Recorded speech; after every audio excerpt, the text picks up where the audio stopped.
Hi, I'm Denise Watts and what'shappeningrightnow.com. And today's February 15th, 2018. I'm back here with Jared Kowalski, son of Jerome Kowalski, who was sentenced to life in prison in 2013 in Livingston County. And Jared, still has a lot to say about this. So hopefully the people that are involved in this, which, there's a lot of people involved, will listen to this and maybe speak up. Jared, thanks again for coming in. Thank you again, Denise, for having me here today again to speak to the people about my father and what's going on. The last couple videos we've done, I kind of talked about the actual case itself, what's going on, and today I'd like to talk about, the kind of father my dad is and why he may be still in jail or in prison. But I want to tell the people, speak from the heart and why I'm doing what I'm doing.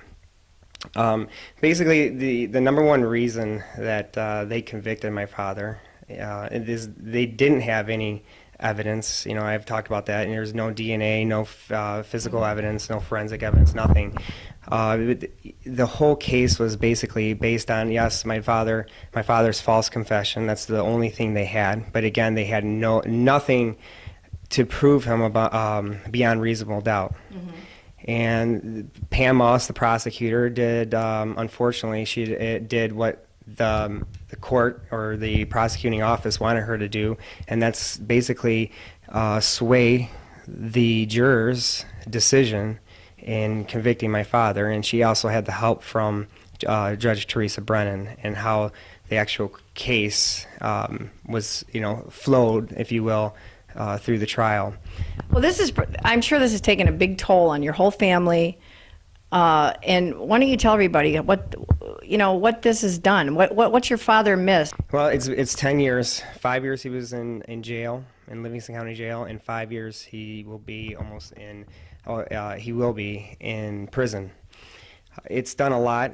It's done a lot to our family. My father's missed the birth of my two daughters, his granddaughters. He's missed all the things growing up with his 4 grandchildren in total. He missed my wedding. He's missed deaths of friends, deaths of his family members. His girlfriend even died while he was in prison or in jail. And, he doesn't have those people now to write to him or visit him. So it's even less people visiting or even calling him or talking to him, which is really sad. Mm-hmm. And, he's basically, he can lean on, the Lord's strength. That's what's guided him and gotten him through this, and that's what's gotten us through this. But he, it's torn, or it's had a big impact on these last 10 years and how he has been there for many things, baptisms, communions, things like that. And it's hurts, that he hasn't been able to be there for those things. But, does he have anger? No, he's asked, he's forgave. He has forgiveness in his heart, and then basically, obviously, that's because he has faith in God, mm-hmm. and forgiveness is number one. He doesn't have any anger in his heart. He understands he's in this position because of his drinking, because of the decision that he made as far as, false confessing, and he was confused, and that's all, can stem back to his drinking and his confusion with the drinking, and that's what's led him to where he's at. So he understands. He's basically, that part of this, that he was, arrested was because of his indecisiveness with the drinking problem. So he doesn't have any anger in his heart, and he just, the same thing with us. We forgave, and we just want to prove his innocence and prove to the people, what has gone on with the process, the trial, the investigation by the police, and why nothing's been done by the state or the county, is that, for that matter. So you guys go visit him, you get phone calls. It's probably been a big financial burden also. Oh, huge financial burden. My father's, ran out of all his, funds, and he gets upset because he hasn't been able to, provide or for his grandkids or do something for his grandkids, let alone his own kids. And that's the number one thing. My father is a simple man. He didn't need a lot of things in life. But he always put his sons, my brother and I, first. And, same thing when he calls, he's always concerned about us and how we're doing, our health, and he's always calling about our safety.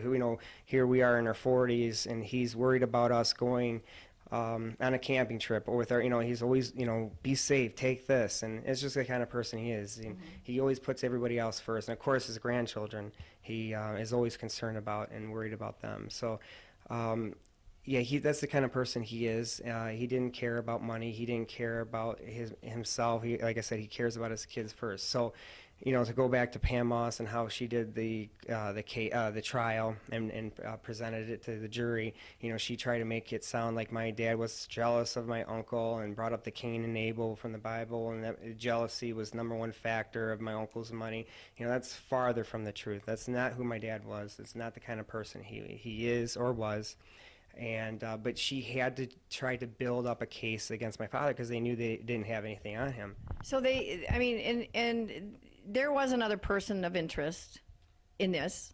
Yes. At the time. Yes. During the time, at the time, and so again, obviously, someone killed those people. Yes, my aunt and uncle, and that's the thing too. I'm not only doing this because to prove my father's innocence. I'm doing this for true justice and the truth for my uncle and aunt. And yes, someone did kill them. They're out there, and and I think that's what the police and the detectives in the county didn't want people to think they had. Didn't want the county to realize, hey, we got the wrong person in jail after 6 months, 8 months, almost a year. And so then they just went ahead and tried to do everything they could to, convince the jury that my dad was guilty. But yes, there's nothing out there. So there is a person that they had of interest, and this person did have motive. There's evidence, isn't there? Well, I mean, Denise, I don't want to go too far into that, but looking at the police records, you kind of get that idea during that time frame, and that's why we push so hard to find the truth, and we have people working on that right now. So, the police did not want to make themselves look bad. Could you imagine how the county would be up in arms if they found out that they had the wrong man in jail for a year? So again, they did everything in their power. Pam Moss, again, her antics display in during the trial, looking at the jury, throwing her arms up, laughing, smirking, saying, "Oh my gosh, can you believe this?" And looking at the jury, like I mentioned in my first video, Dr. Werner Spitz, who's the most renowned medical examiner, at least one of them, who's done over 60,000 autopsies and been on thousands of trials. He says, "I've never seen a prosecutor act like that way in court, and if she did that in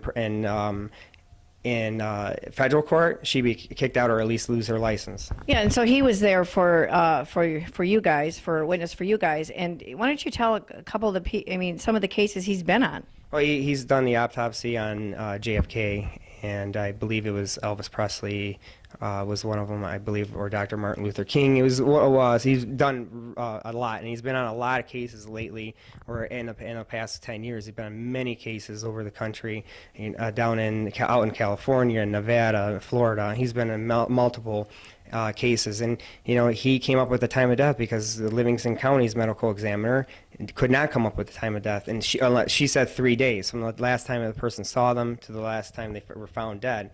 And to me, that just left a broad window for the police to come up with their time frame and to fit their case or their story.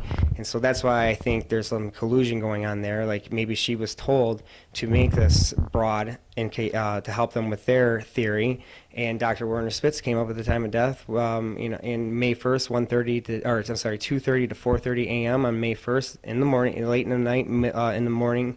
And Pam Moss tried to discredit Werner Spitz and almost tried to, convince the jury this man didn't know what he was talking about. And he's like, "Look, I wrote the book on forensic pathology," and the jury just kind of brushed that off. They didn't listen to it. They didn't listen to a lot of things in court. And when he's claiming that the time of death was, your dad was at work. That's correct. Yes, thank you, Denise. He was at work. He worked a midnight shift at Selfridge Air National Guard Base, which is about 2 hours away from the scene itself. And the way my father drove, he was a very slow, lethargic driver to begin with, and he'd take his time. And that's the thing. You got to know what kind of demeanor my dad was. The psychologist tried to talk about that during the trial, but he was cut off by Judge Brennan so she can get her, plane ticket out. But my dad's demeanor is very low key, very passive, very non-confrontational.